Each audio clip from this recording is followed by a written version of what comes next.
Welcome, one and all, to the Duchess's Dinner Party, a podcast all about hit social deduction game Blood on the Clock Tower and the distinguished opinions of its players. Joining myself, Mia Gwen, in a visit to the Duchess tonight, my first guest is the current reigning champion in the Patters TTV Pokemon Draft Lock. It's Rhea.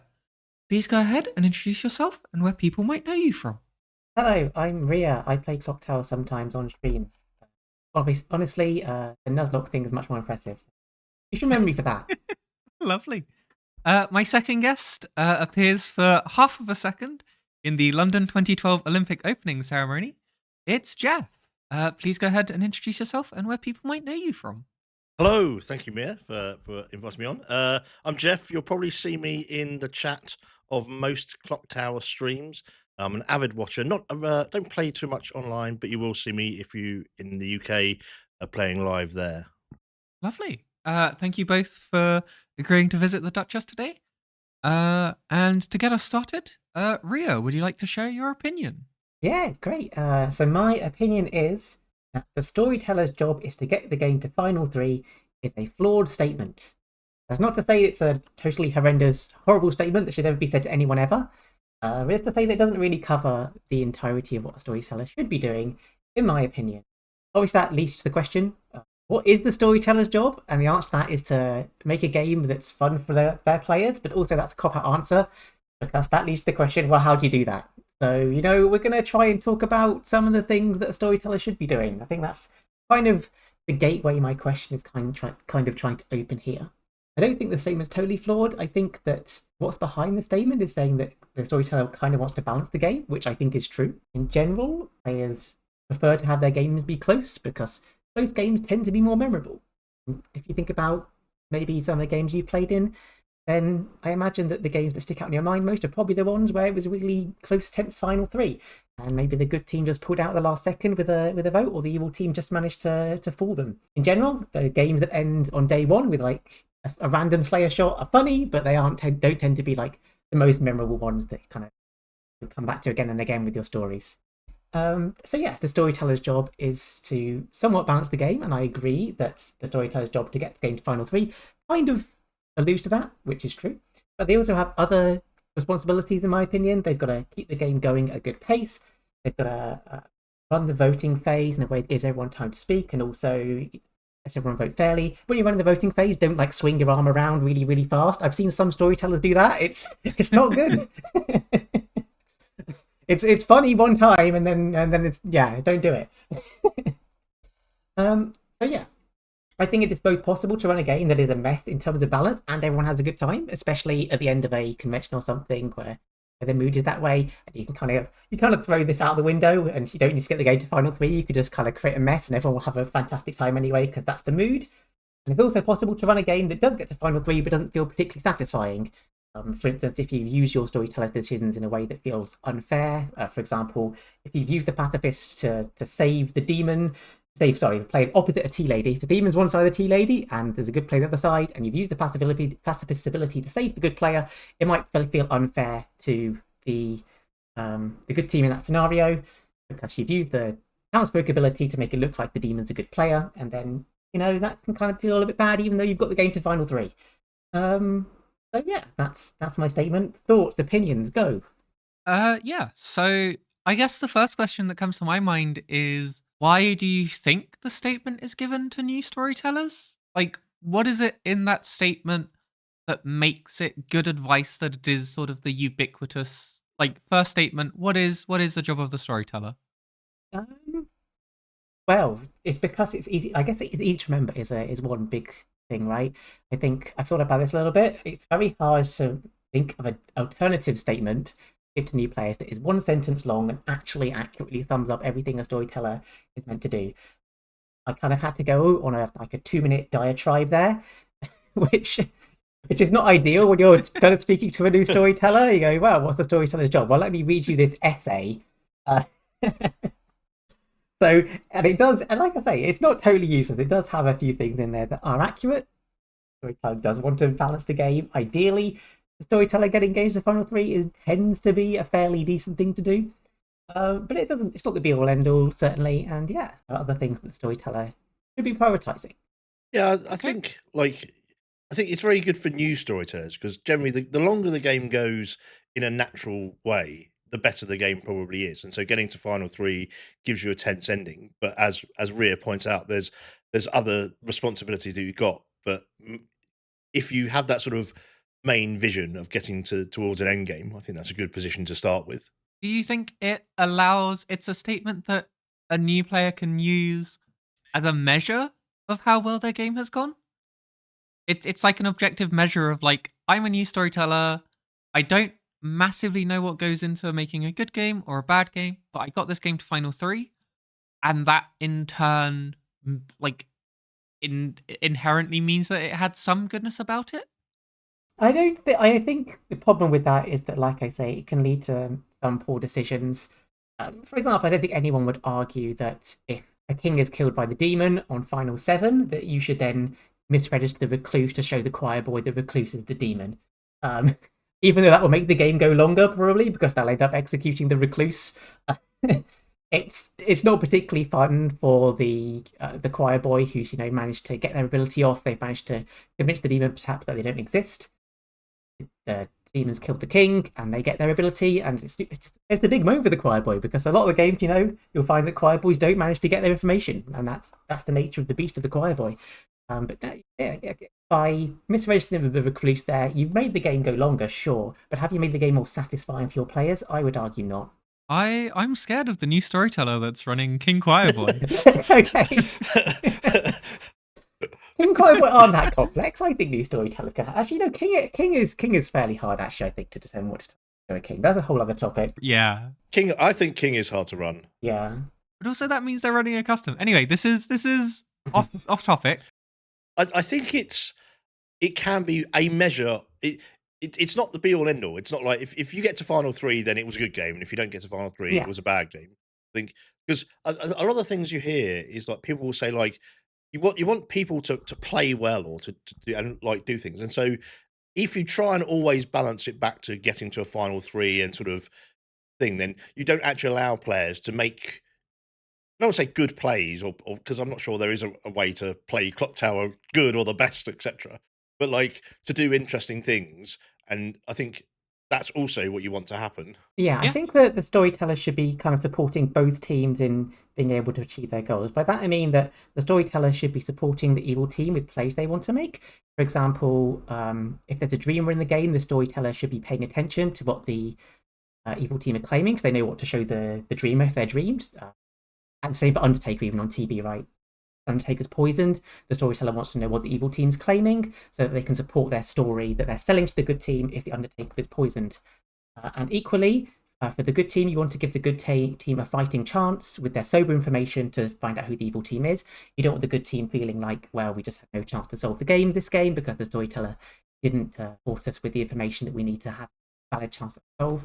So yeah, I think perhaps the storyteller supporting both teams in their plays is perhaps a better thing for them to be thinking about rather than just let's get this game to final. Because I think as well, like particularly in TB, like a poisoned Raven Keeper be a really interesting decision as to what to show. Because if they look at an evil player, you may just think, well, okay, I'm just going to show them what their bluff is. But as you say, like that can just I don't want to say swingy, but the evil team puts them in a really strong position because it's very hard to refute that sort of thing. Whereas perhaps the poison player, and they point at, let's say the poisoner, for example, you might show them as the imp. And so you're still showing them as evil, but you're saying this other thing, or you show the imp as perhaps the Baron or something. So yeah, I think that's quite really interesting, following through. Yeah. Is perhaps a statement then of like ensure that the game doesn't swing too heavily in one team's favor? Again, that's kind of a hard thing to tell a new player. They don't know how to judge that, I think. I think the word ensure is a bit heavy there because there are some games where the games will just swing and there's nothing you can do about it. Like, that's true. Yeah. Sometimes games just go that way, and as a storyteller, you kind of need to accept that some things are out of your hands. You can't ensure that games would always go the way you want to. In fact, I think a lot of the time storytellers will make plans before the game, and then the players will do something completely different, and they won't trigger their plans. And you just have to deal with that as a storyteller. Unfortunately, sometimes the game is just over early, and that's fine. But making your best effort, like I say, to support plays from both sides, I think is a good thing. I think as well when you're introducing players new to the game, like you want new players to experience their abilities, right? To actually get to do things, and so getting the game to go longer lets more people more than likely get to use their ability. Like Slayer is perhaps a unique example because that's unlikely to happen. But like you want kind of the Raven Keeper possibly to die so they can see someone. You want the Fortune Teller to get some pings. You want the Undertaker to see someone, and so helping out the game progress is a good way for new players experiencing for the first time to not just think like to actually see, okay, these are what these characters do and this is what's like fun about them. Yeah. Okay. So do we want something that can still act as like a measure for a new storyteller, but isn't you must get to final 3? Perhaps I guess like with final 3, that's a check at like the end of the game. Is there perhaps a sentence that like a new storyteller can check against at the end of every day, perhaps?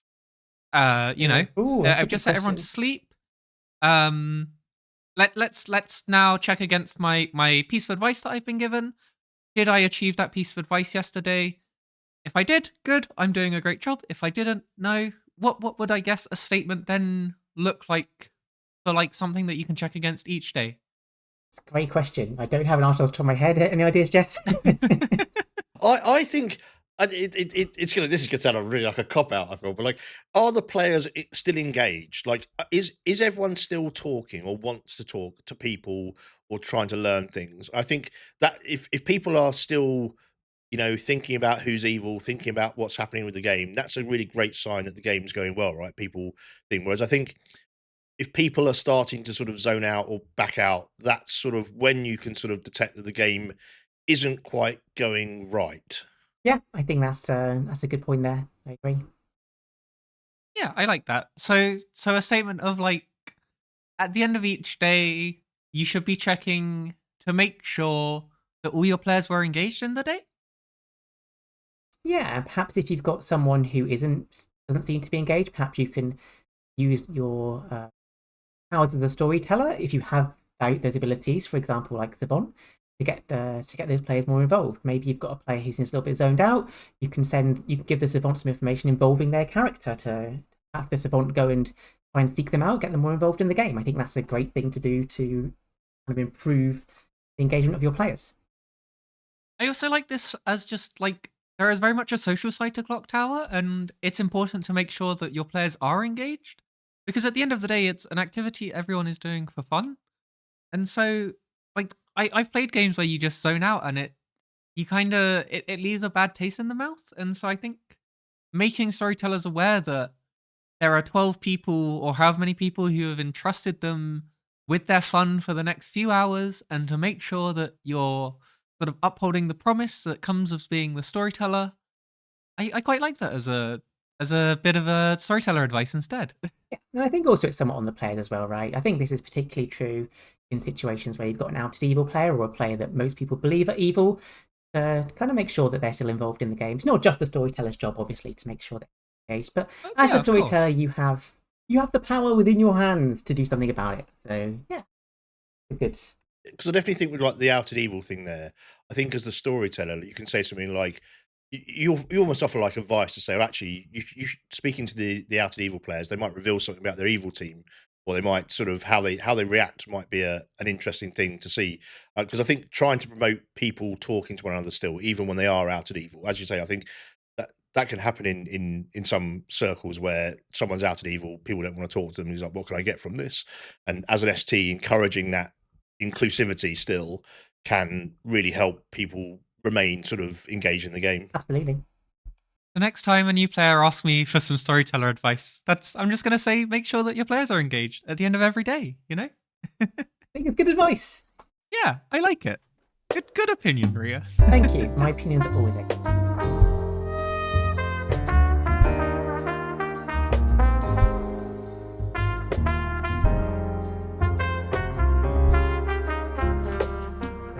Jeff, would you like to take the floor and share your opinion with us? I would love to share. So I'm aware that I think the knight does have some limitations as a character in terms of what scripts you can put it on, characters it doesn't quite work well with. But I think knight is, I don't want to say criminally, but is unjustly not put onto many scripts. And I think actually it's a really interesting character, and you can do some really interesting things with it. But I also think it's had a lot of unfun things done with it, and so it's quite hard for a storyteller to run, but it also can be really encouraging, because I think a lot of times I've seen Knight, it's on scripts with like Scarlet Woman or like ways for the demon to move, and minions get included in that who can become the demon later, or perhaps like an outsider in a Fangu script. And that, I think, is not putting the Knight sort of in the best light. But I think you can do things where, like, you can put, I want to say Demon Bane, so like Banshee, Raven Keeper, Farmer, like roles like that in Night Pings. You can put perhaps a minion in a Night Ping who can't become the demon, but then like the evil team have that dilemma of, okay, if this minion gets to the final 3, then actually we're in a 50-50 rather than sort of a 3-way Rochambeau, not Rochambeau, or Rotund Bird, whatever the terminology is. And so I think Knight has a real opportunity to shine, but is just kept out of the limelight, and I want it in the limelight. Yeah, I really liked that. I loved your point, like, about minions and like the scripts it goes on, because I think it's really fun to put minions in Night Pings because of that element of like when you get to final 3, it removes that player because evil don't tend to kill minions. But then again, putting a Scarlet Woman in is just a fundamental feels bad. Yeah, there aren't many things that I would say like never ever do as a storyteller, but I think Knight in this Scarlet Woman and Night Ping is up there, to be honest with you. It really does not feel good when you get to the end of the game and you're not killing the Night Pings, thinking that the storyteller is telling you those people are not the demon, and then one of the Scarlet Woman. But yeah, I think minimal demon movement. I don't want to say that you can't have it on a script of like some demon movement, because that is massively restricting. But if you're doing it, I would tend to avoid putting the Night Pings on players that might become the demon. I think in a script with demon movement, perhaps putting them on good players, so that would be your Demon's Bane or things like that, is more sensible. But then putting it on scripts where maybe you don't have demon movement, that's maybe where you look at the minions, I think. Yes. Elaine? Yeah, and this is why I think Knight it needs a little bit more thought as a storyteller, because I think where it sits on the script drives how you need to give the information for the Knight in that game and what's happening. I saw a stream the other week, I think, like I can't remember whether it was Passes or Arif, where there was like a cannibal and a knight, and it ended up like after night 2 there were 4 disparate Night Pings, which is actually quite difficult for evil to recover from.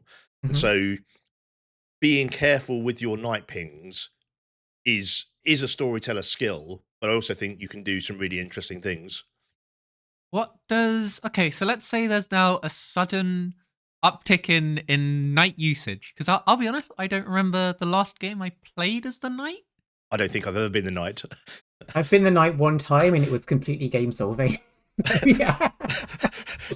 Did you like that or hate that, Rhea? Was that good or bad? It wasn't great for the evil team, to be honest with you. It was the Typhon game, and one of my Night Pings was the neighbour of the Typhon, the other one was on the other half of the circle. And it just threw kind of like a cascade of information. Everyone except 3 players could be the demon, and 2 of the players were in my Night Ping. It was unfortunate for the evil team in that game, which I think it's kind of, yeah, it's a character that is extremely powerful if it works out in that way, right? That's why you've got to be careful with it. Yeah. I think the last time I was the Knight was maybe 2 years ago. Did the Knight come out 2 years ago? That doesn't sound right. It sounds right. Really? 2 years ago? I think it does. It was the first clock. It was the first Clock Tower Con US, wasn't it? Because it was released with Steward. My God. Hence why I also think it gets a bit of like, because they were released both at the same time. Yeah. 18th of May 2023. Oh my God, horrifying. Jesus Christ. No, the last time I was the Knight was a game where so for if you've not played me in person, I like to sometimes write my information down on like a piece of paper and put it under the Grim. Sometimes I bluff it, sometimes whatever. But I was the Knight and I did that, and I remember Patters just standing up and going to read my piece of paper. And then the following night, weirdly, the Banshee died in the night, and they were one of my Night Pings. And it was like, I wonder what alignment Patters is.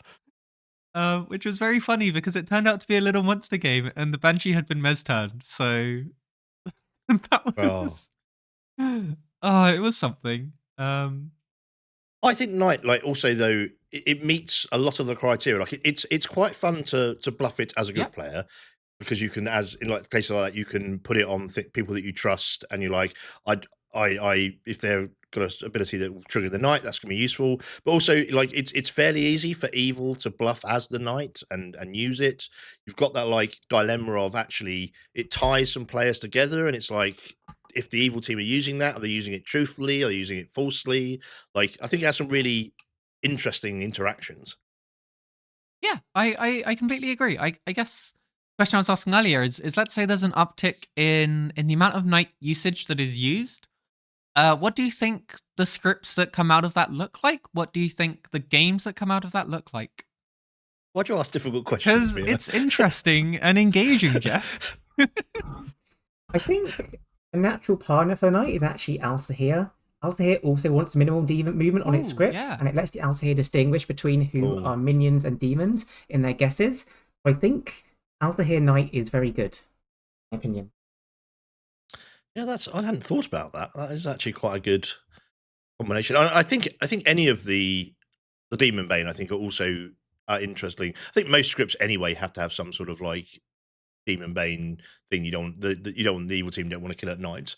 I suspect it's probably not the main protagonist that you see on most other scripts. I think Knight goes better with Undertaker than Cannibal, which they sort of have similar roles, because obviously with the Cannibal you're getting the double Knight ability. That's a lot harder, whereas Undertaker, just seeing the Knight, that builds a trust chain but doesn't confirm too much. Like, the Knight could still have wrong information or still thing.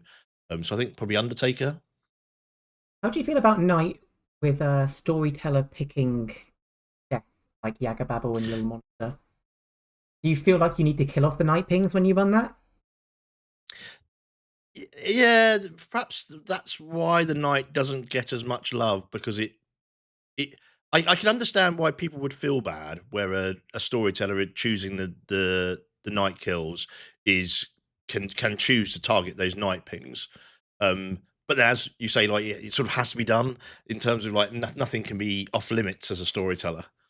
Exactly, right? That's the thing. It was tricky running that. But I think if you maybe just kill one of them, you leave one at the end, or you put some element out. Because I was reading something online that was interesting that said, like, sort of like, what do you do with a philosopher Knight? Because who goes for Knight on night one? Because you've got to give the philosopher true information, but false information for a Knight is quite difficult to give, because if it's ever found out, The game's then over, yeah. sort of it's just the demon is here. Yeah. Yeah. What? Oh, this is. What would I give a Philo? What would I give the Drunk Knight on night one? I would give them something. I would sometimes give them the demon and sometimes not. Like, you have to randomize it. That's kind of the nature of the beast. I feel like I'd give them themselves. Give them themselves? Yeah, as one of their pings. I think if you give 3 sober pings and themselves, I think that's a way of balancing it. Doesn't that confirm the philosopher, kind of? Okay, then give the Knight themselves sometimes. More characters should see themselves. That is. I hate to say this, but if the storyteller is giving me myself as a Knight, I'm going to be not very happy. You are not the demon. Congratulations.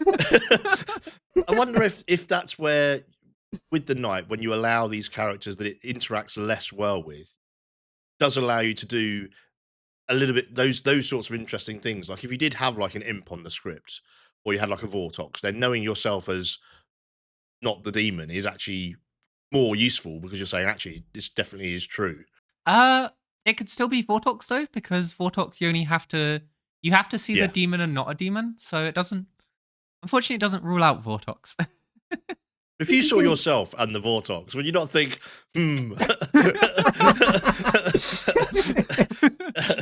is this a Vortox game? Is it not a Vortox game? That's very funny. I'm going to have to do that in a game now, one time. I want to ask, what are your thoughts on Knight and Fortune Teller on the same script? So when I was looking at my opinion, or forming my opinion, I did look at some talk of like Knight, and someone did say that like the Knight is just a fortune teller who dies on night 2 or day 1, and Yeah, kind of, yeah. well, at least a fortune teller who gets a no on night 1, and I get it, but like it's okay for characters to overlap. Like seamstress and artist overlap quite heavily, and they're both on S&V. One's obviously artist, obviously in the day, but of course. ultimately an artist can ask a seamstress question. I probably would not recommend that people put fortune teller with knights, but I think it's not the horrific thing. It's not like a no, you must never do this. I just think they synergize as well. I think it's quite strong if you have both. I think a fortune teller no is just powerful on its own. Like honestly, one night of fortune teller no and then you die isn't even that bad. One night of fortune teller yes and then you die is a lot worse because obviously you could be hitting the red herring. But a fortune teller no is super powerful. What So, about I don't mind it. a knight who gets the fortune teller red herring and another player, such that then the fortune teller picks their red herring at some point, goes, yes, this player is the demon, and then you can create some conflict there? Is that potentially a way of like balancing that out? I don't know.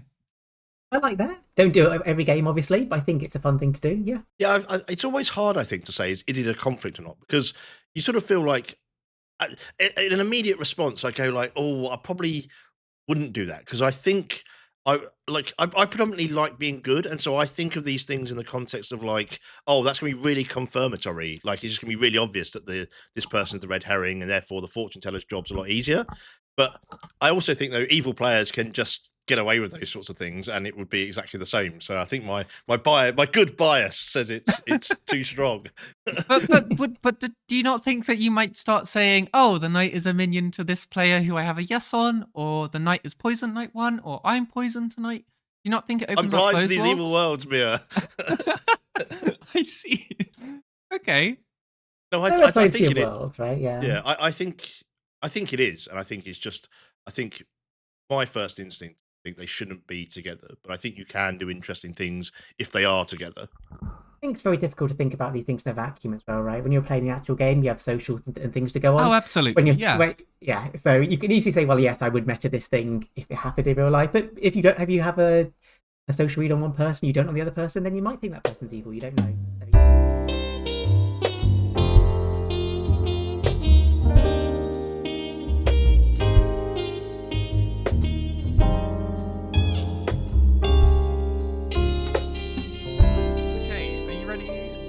I think that the puzzlemaster should be modified to have a setup effect of 0 or -1 outsiders. So firstly, I think it is pretty much the most damning outsider that exists within Clock Tower as of the time of recording. And that's why I think it should have a 0 to -1 outsider. Firstly, why do I think it's damaging? I think that the drunkenness of it, I think drunkenness is an extremely damaging mechanic within Clock Tower. And if we look at some other characters that cause drunkenness, we have the Sweetheart. I think as the Sweetheart, you're safe in the knowledge that while you're not dead, you haven't caused misinformation. So, for example, a Sweetheart is never going to make the Knight drunk because they're not dead night 1, so they can't make the Knight drunk. So that's the case there. We have the Goon. I think the Goon can be damaging in that it has alignment flipping and it makes people drunk. But I think that the Goon is traceable. You can work out who the Goon is. You can get a social read off the Goon and be like, oh, let's be aware that there's a Goon over there. Things like that. And also things like the Goon can, if the demon hits the Goon incorrectly, you get an extra execution sometimes. So I think that that's okay. And if you look at the drunk, so my argument here is kind of hard to get, but if you had, for example, a 12-player game of Trouble Brewing, where you have a Poison or a Scarlet Woman, and you want a drunk in the bag, that would mean that you put in 8 townsfolk into that bag, and you make one of them the drunk. By putting the Puzzlemaster in instead, you are not only removing townsfolk to put the Puzzlemaster in, but you're then making another townsfolk drunk, and I think that is essentially almost like 2 outsiders in 1, which I feel like is incredibly powerful in terms of how damaging it is to the good team. And then finally, I think that, so the other part of the Puzzlemaster's ability is that it can make a guess once per game, and if they're correct, they get the demon. Super powerful. You know who to kill to end the game. I think that I went and looked at like some Puzzle Master scripts. I went on the script website and I just put in Puzzle Master and I looked at some of the most popular Puzzle Master script. Puzzle Master is very frequently paired with traps and pitfalls. So what I mean by that is that like a lot of the popular Puzzle Master scripts, you had characters like you had lots more droisening. So you might have had no Dashi, a poisoner, a sailor, an innkeeper. These are all characters that obfuscate where that Puzzle Master drunkenness is.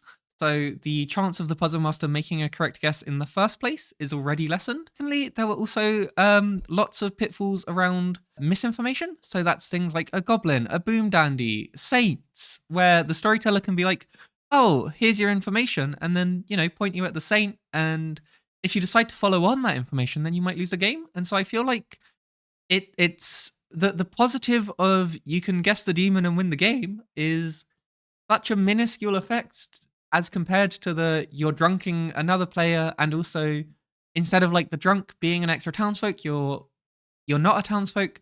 I feel like that just makes it really damaging. So I think 0 to -1 outsiders probably be beneficial for it, but I'm interested to hear your thoughts. Okay, before we do any further, okay, Yep. in a base 2 game with Hermit and Puzzle Master, can they both remove themselves and you have no outsiders? I'm not running the stupid. I'm not running the stupid Hermit -1 removing itself. It's good. I like the Hermit mindset. I've been converted. It's good. I've been converted as well. I have Oh, also, yes. I have also been converted. I did it in a game recently. I did Vig -1, Hermit -1, and it was very funny. Oh yeah.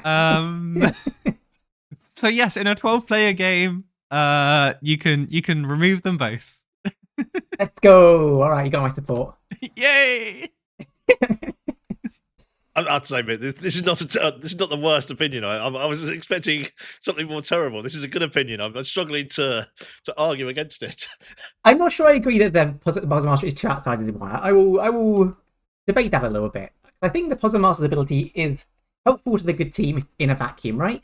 Because the Puzzle Master has a beneficial ability. They can guess a player, and they either learn the demon if they guess the player they've drunked, or they learn someone who isn't the demon. Oh, The only time it becomes useless is like when Mia says, is when the script has absolutely loads of drunkenness and poisoning on, such that you can't distinguish who's the puzzle drunk. At that point, yeah, the Puzzle Master's ability is not so great, but it should be an ability to help the good team. And the payoff of that is that you've made an outsider, you've made a drunk. So the Puzzle Master ability itself should not be harming the good team, but the fact they made a drunk does harm the good team, and that's why it's an outsider, and not 2 outsiders, I think. But yes, I agree that certainly you need to be very careful when building scripts with Puzzle Master so that you don't run the situation that Mia described in her explanation. So Mia, rather than talk about your point, I'd like to just ask a question and go, as a storyteller, you've now got this Puzzle Master on your script with a setup ability of -0 or -1 outsiders. Yep. When would you choose to use the -1 and when wouldn't you? Oh, that's a fun question. Geoff, why must you always ask difficult questions?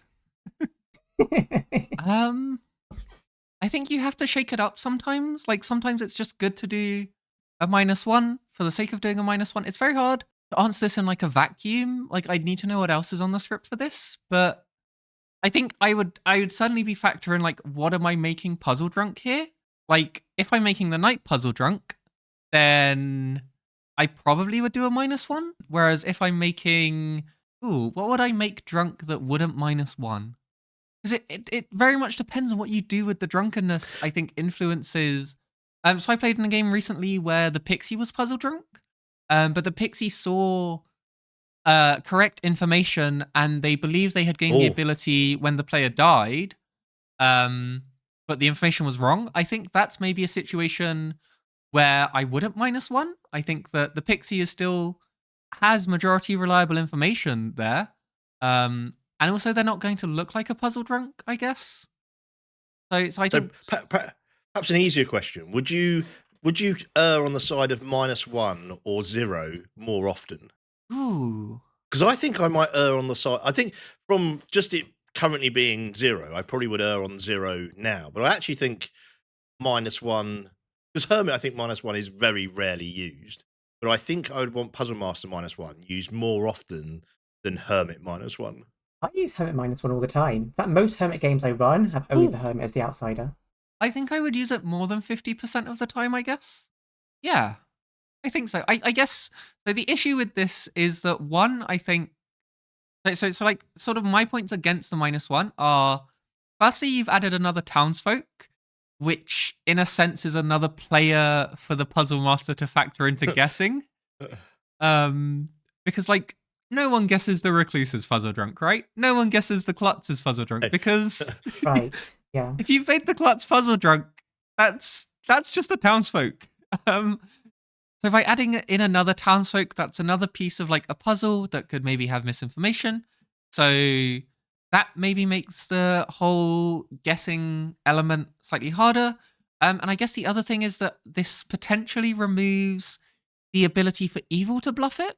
In the, you know, if the puzzle master hasn't removed an outsider to town's perspective, then you need to consider that the puzzle master is evil. If the puzzle master has removed an outsider from town's perspective, then they're probably confirmed good. That's where you get the Hermit -1 set up. You can remove it itself. Yeah. Or the vigor mortis can bluff it. You know, finally the vigor buff we all need. I think as well, it probably depends a bit on player number, because I think Puzzle Master is. I'm not sure, but with fewer players, like a puzzle master is much more likely to make their guess, I think, early, because Agreed, there's just yeah. less time. Whereas in a larger game, the puzzle master perhaps I think becomes a bit stronger because they get more time to assess misinformation versus not. I mean, obviously, sometimes your puzzle drunk player gets killed on night 2, and there's nothing you can do. But I disagree. I think that in a bigger player game, the puzzle master is weaker just from a perspective of like information flow in a bigger game is harder. And so you might not get like all of the information in town, meaning that maybe you make a guess out of like a selection of half the town, and your puzzle drunk was never in that half of the town. But because there's so many more people, it's harder to have conversations with more like everyone in the time and whatnot. that's interesting. Yeah, I think I agree with it being stronger in a smaller game. For the same reason that Slayer, I think, is stronger in a smaller game. If you shoot a player with the Slayer in a 7-player game, you've learned that 1 out of 7 players is not the demon. You shoot a Slayer in a 12-player game, you learn that 1 out of 12 players is not the demon. Now, obviously, you can hold the shot and whatever, but you have to survive a few nights to get down to that final 7, just to have the same, information, quote unquote, as in a smaller game. So, same thing with Puzzle Master. You're learning that 1 player is or is not the demon in X number of players. Another half night. The night's so good. That should be the main takeaway from this, is that every character is just the night if you want it to be. True. Here's a question. You mentioned some characters that you don't like seeing the Puzzle Master on scripts with. Are there any characters that you do like seeing them on the same script as? I've got one example I think is a good one. I'll let you go first. Good question. Any characters I do like to see it with? Lycanthrope. No, I'm joking. Everybody's favourite character. Oh, I'm gonna let me pull up the. Oh, fine. I'll pitch my idea first then while you're thinking. Yep, go ahead. I think it's good with Zahn for a few reasons. One, it's a face-up outsider. Zahn tends to dislike stuff like the drunk, where it's very difficult to find who they are and determine what the Zahn number is, whereas Puzzle Master is a face-up outsider. That helps determine the Zahn number. 2 is that the Zahn Knight is a separate thing to finding a puzzle drunk. Like, sure, you can make the puzzle drunk the same player that was drunked by the Zahn on Zahn 1, but don't. Okay, just make the puzzle drunk somewhere else so that the puzzle master has a chance to find them, and the storyteller can tailor who they drunk to what the Zahn number is, and then it's kind of an extra source of drunkening that doesn't get in the way of the Zahn. They kind of work quite well together, I think. So yeah, I find a lot of scripts I design with Zahn on, I use Puzzle Master as an extra joining source if I need one from outsiders. I think I like it with Juggler. I think Juggler is a fun character to put it with, because you can maybe use it to back up an evil bluff. You can maybe use it to throw suspicion on a good player. I think Juggler's quite an interesting character with. Like I'll say characters I don't like to see it with, and those are like characters like Night Watchman and things like of that ilk that have a mechanical effect that it's very easy to distinguish between poisoned and unpoisoned. Whereas I think characters that it's slightly more fuzzy around the poisoning and the drunkenness, I think work better. Yeah. I don't think the Puzzle Master wants to be able to go well, I know you're not puzzle drunk, and I know you're not puzzle drunk, and I know you're not puzzle drunk, so it must be you. I think that makes it almost flip in the other direction and just become a townsfolk. Yeah, it is an outsider, and so it should be detrimental to the good team. Well, like I say, creating the drunk is a detriment, Yeah. right? You actually have an ability that helps the good team yourself, but you've made the drunk. But like, yeah, if it's too easy to find the puzzle drunk, then sure, it does certainly become a townsfolk, where the ability is you learn who the demon is, and that's pretty good for an outsider. I like it with mathematician because I'm a mathematician enjoyer. I think it's a great character. I think it adds like this higher dimensionality to the puzzle, and just I think it still works really well in like it won't immediately go these players aren't puzzle drunk, or it can do that to an extent, but it should still leave enough room for there to be other players that are puzzle drunk, and also the mathematician could be the puzzle drunk, and their information could be leading you down the complete wrong road to a player who just isn't the puzzle drunk. I am really bad at solving math numbers. Unfortunately, I completely agree that it's a great fit with puzzle. Oh, interesting. I almost thought the opposite, because I thought, like, we were saying how, like, you don't want Puzzle Master to be on a script with a lot of other droisening, etc. And Mathematician, in some respects, requires that. Otherwise, the Mathematician is just precisely detecting when the puzzle drunk person is doing something. I think, though, it's a discussion around like waking patterns and things, because if the mathematician gets a 1 on like night 3, but 6 players are claiming to have woken on night 3, like that doesn't tell you it must be one of these. Like it tells you it must be one of these people. It doesn't tell you it's this person. Yeah. I think. And also, the mathematician is only when they get wrong information. You can still give a puzzle drunk true information. That's correct. Hide against that mathematician. So yeah, that's interesting. Yeah, and maybe we should write it. A mathematician is also incredibly unpopular. We'll write a night mathematician puzzle drunk puzzle master script. Yay! Rhea, get on it. I think you're the best script writer here. I did notice Rhea only has one night script that you've ever written. Do I have a night script? Oh yeah, I think it was the Altair one I wrote recently. That's a night one.